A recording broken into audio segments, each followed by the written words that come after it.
आदित्य धर निर्देशित धुरंधर के क्रेज को समझने के लिए फिल्म के दो डायलॉग्स पर गौर कीजिए। पहले पार्ट में ये नए दौर का हिंदुस्तान है, ये घर में घुसेगा भी और मारेगा भी। दूसरे पार्ट में पाकिस्तान का मुस्तकबिल अब भारत तय करेगा। इस तरह रणवीर सिंह की ये फिल्म युवाओं के भीतर एक नया राष्ट्रवादी जज्बा विकसित कर रही है। आदित्य धर निर्देशित इस फिल्म का जबरदस्त क्रेज है। पेड प्रीव्यू शो देखने के बाद प्रतिक्रियाओं से फिल्म को लेकर फिर से जोश हाई है। राम गोपाल वर्मा जैसे फिल्म मेकर भी इसके मुरीद हो गए हैं। उन्होंने इसे शोले और मुगले आजम से भी बड़ी फिल्म करार दिया है। करीब 4 घंटे की फिल्म के प्रदर्शन के लिए मुंबई, पुणे जैसे कुछ शहरों के थिएटर्स 24 घंटे के लिए खोल कर रखने पड़ रहे हैं। इतिहास में संभवतः ऐसा पहली बार देखने को मिल रहा है।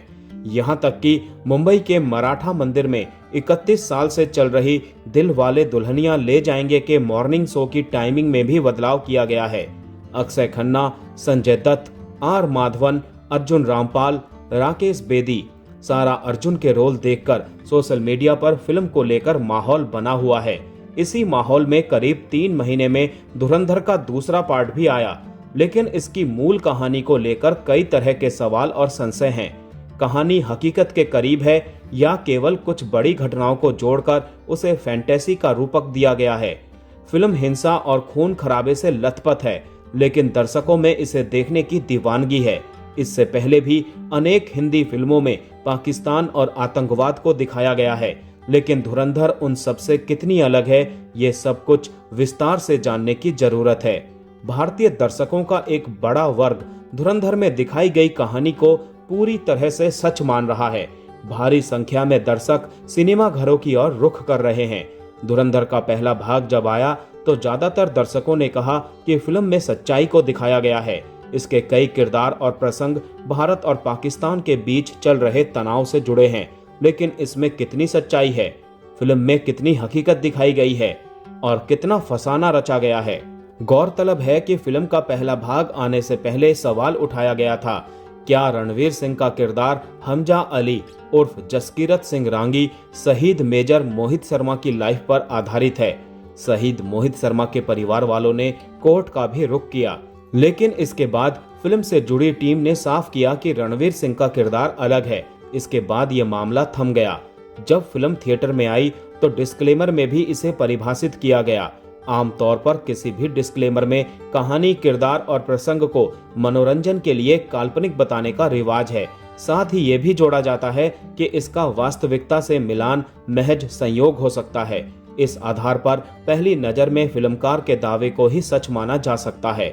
यह संयोग की ही बात है कि धुरंधर में दिखाई गई कई घटनाएं, किरदार, प्रसंग और संवाद सच के करीब ठहरते हैं।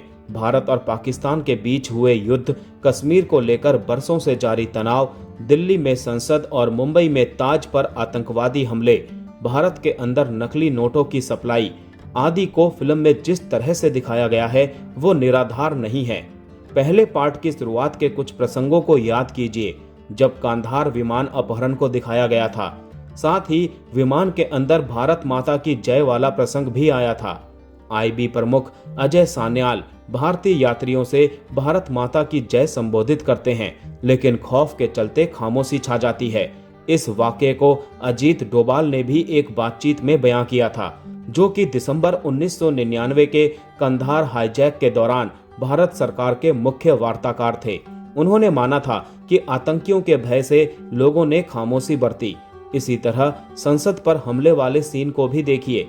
फिल्म में एक महिला कांस्टेबल द्वारा आतंकियों की कार को रोकते हुए दिखाया गया था। आतंकियों ने उस महिला पुलिस को गोलियों से भून दिया। यह वाकया भी सच्ची घटना का फिल्मांकन है।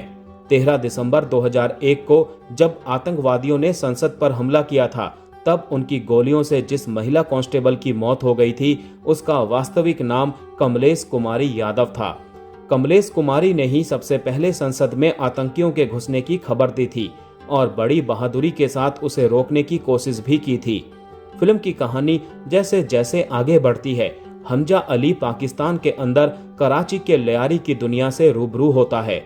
बलूच नेता और लियारी का गैंगस्टर रहमान डकैत, एसपी असलम चौधरी, कराची का लीडर जमील जमाली, मेजर इकबाल बने अर्जुन रामपाल का डायलॉग, ये भी फिल्म की सच्चाई का हिस्सा है। रहमान डकैत के बारे में हम पहले ही काफी चर्चा कर चुके हैं।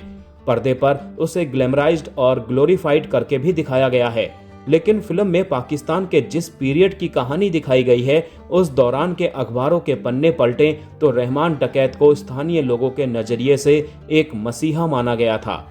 हालांकि फिल्म के अंदर भारत विरोध में रहमान डकैत और आईएसआई के मेजर इकबाल के बीच जिस तरह से डील को दिखाया गया है, उसकी बुनियाद को भी झुटलाया नहीं जा सकता। याद कीजिए, फिल्म में पाकिस्तान के खनानी ब्रदर्स को नकली नोटों का रैकेट, उसका छापा खाना भी दिखाया जाता है। उसका गैंग नकली नोटों का जखीरा भारत भेजने का आरोपी है। खनानी ब्रदर्स लियारी गैंग ही नहीं, बल्कि पाकिस्तानी समर्थित दूसरे आतंकवादी संगठनों को भी फंड करने के लिए जाना गया है। फिल्म के अंदर खनानी ब्रदर्स का पूरा नाम भले ही नहीं बताया गया, लेकिन वास्तव में ये दोनों भाई हैं। एक का नाम है अल्ताफ खनानी और दूसरे का नाम था जावेद खनानी। उस दौर में भारत के अंदर फेक करेंसी का नेटवर्क फैलाने में खनानी ब्रदर्स का बड़ा हाथ माना जाता है। फिल्म के अंदर मेजर इकबाल बने अर्जुन रामपाल का एक डायलॉग काफी चर्चित हुआ था।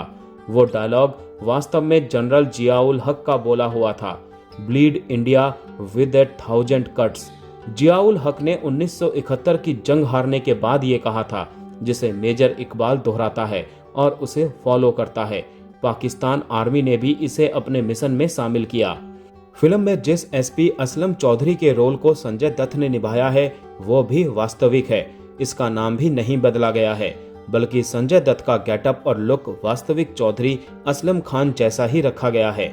गूगल इमेज पर वास्तविक असलम चौधरी की फोटो खोजें और फिर संजय दत्त के गेटअप से उसका मिलान करें। दोनों मिलते जुलते दिखाई देंगे। एनकाउंटर स्पेशलिस्ट असलम चौधरी ने लियारी में वास्तविक तौर पर ऑपरेशन रहमान डकैत अभियान चलाया था। उसी ने लियारी गैंग का खात्मा किया था।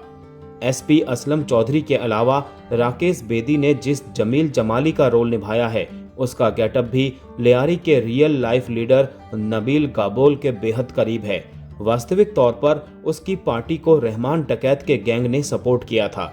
चूंकि फिल्म की कहानी तकरीबन साल 2008 से 2010 के बीच की है, लिहाजा इस दौरान भारत के अंदर हुए आतंकवादी हमले भी दिखाए गए हैं। फिल्म में 26/11 के मुंबई ताज अटैक को भी दिखाया गया है। फिल्म इस बात की तस्दीक करने का प्रयास करती है कि पाकिस्तान में बैठा हैंडलर टीवी पर खबरें देखकर ताज हमले में शामिल आतंकियों को गाइड कर रहा है, और ये सच्ची घटना है। अब अहम सवाल ये हो जाता है कि जो बातें मीडिया रिपोर्ट्स और खुफिया रिपोर्ट्स में दर्ज हैं, महज उसके फिल्मांकन देखने जाने के लिए ही दर्शकों में इतनी दीवानगी है? तो इसका जवाब होगा नहीं। धुरंधर केवल मीडिया रिपोर्ट्स की कहानी नहीं है। फिल्मकार ने यहाँ अजय सान्याल और हमजा अली जैसे काल्पनिक किरदारों को गढ़कर एक विशिष्ट पटकथा तैयार की, जिसमें वास्तविक घटनाओं के प्रसंगों को एक सूत्र में पिरोया और उसे एक्शन, एडवेंचर और इमोशन के साथ बदला लेने वाली एपिक शैली में पेश किया। इससे फिल्म की रोचकता काफी बढ़ गई। पहले पार्ट के अंत में कहा गया था कि ये नए दौर का हिंदुस्तान है, ये घर में घुसेगा भी और मारेगा भी। तो दूसरे पार्ट का एक डायलॉग है, पाकिस्तान का मुस्तकबिल अब भारत तय करेगा। यानी ये केवल फिल्म नहीं, बल्कि पाकिस्तान को दुनिया के मंच पर बेनकाब करने वाला भारत के एक अभियान का हिस्सा है। फिल्म के इस मैसेज ने भारतीय दर्शकों में जोश हाई कर दिया है। फिल्म ने एक नई राष्ट्रवादी चेतना विकसित करने में कामयाबी हासिल की। आर माधवन के मिशन और रणवीर सिंह की जांबाजी से पाकिस्तान को जो सबक सिखाया जाता है, उसने हर भारतीय के भीतर आतंकवाद का बदला लेने वाले इमोशन को भर दिया है।